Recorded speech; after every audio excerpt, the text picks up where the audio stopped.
श्री कृष्ण के जीवन आचरण ने मानव जाति के सामने कई उदाहरण रखे हैं उनके रणछोड़ बनने का। जी हाँ, श्री कृष्ण एक बार युद्ध को बीच में ही छोड़कर मैदान से भाग गए थे। फिर भी शत्रु का वध हुआ और हजारों निर्दोष नागरिकों की सुरक्षा हुई। श्री कृष्ण के रणछोड़ बनने की कहानी इस प्रकार है। भगवान श्री कृष्ण का जन्म कंस का वध कर समस्त पृथ्वी लोक को उसके अत्याचारों से मुक्त कराने हेतु हुआ था। किशोर अवस्था में ही वह गोकुल से मथुरा आ गए थे तथा दुष्ट कंस का वध किया। कंस की मृत्यु से दुखी उनके ससुर जरासंध ने एक विशाल सेना लेकर मथुरा पर आक्रमण कर दिया था। इस आक्रमण में उनके साथ शिशुपाल और काल्यवन जैसे शक्तिशाली राजा भी शामिल हो गए थे और उनकी सेना मथुरा जा पहुंची।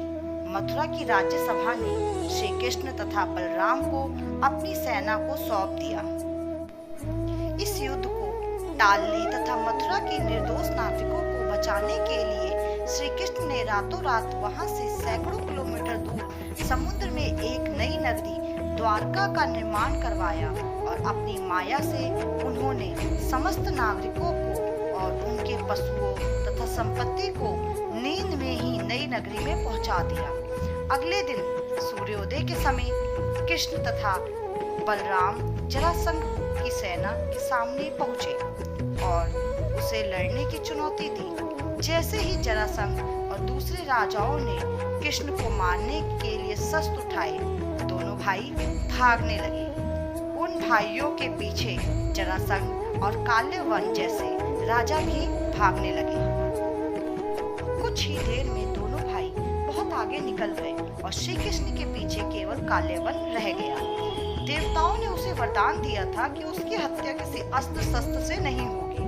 ऐसे में वह निर्भीक लगातार कृष्ण का पीछा करता रहा और पीछा करते करते एक गुफा में जा पहुंचा। गुफा में राजा मुचुकुंद सो रहे थे, जिन्हें इंद्र ने वरदान दिया था कि जो भी उन्हें उठाएगा वह उनके देखते ही जलकर भस्म हो जाएगा।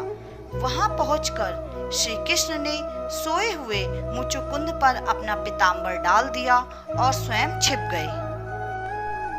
काल्यवान भी वहां जा पहुंचा और सोए हुए राजा मुचुकुंद पर पीताम्बर देख उन्हें ही कृष्ण समझ बैठा। उसने मुचुकुंद को उठाने के लिए लात मारी, जिसके कारण उसकी निंद्रा खुल गई और उनके देखते ही काल्यवान वहीं पर जलकर भस्म हो गया।